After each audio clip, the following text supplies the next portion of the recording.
Today, I'm going to go over how to use NoodleTools, log in, and set up a project.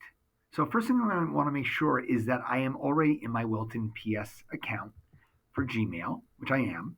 You can check that by clicking on your little picture. And I want to make sure I'm using Chrome because Chrome is really the best tool as a web browser for us to use any school product. So as I'm here on the NoodleTools page, I'm going to click Login. And it's going to ask me to log in with a personal ID or password, but I'm going to notice on the bottom here, there's a single sign-on with Google. So click on the Google. If it's your first time logging in, you may get a question asking about setting up your account. Are you a student or you're a teacher? Obviously, you're going to pick student, and it's going to ask about just some information about yourself as a Wilton Public student. I didn't get that, obviously, because I have already logged in.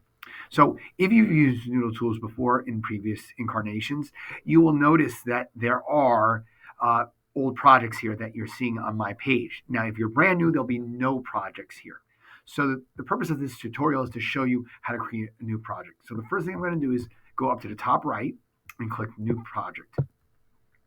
It's going to ask me to title my project. So I'm going to do the name of my project.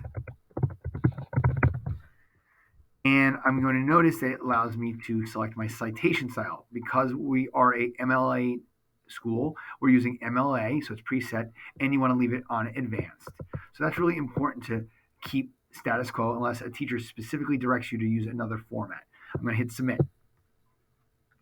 And you're going to notice it just populated my project dashboard with the baseball project. Now, again, this is really important to do to get started. I hope this was helpful to create a project.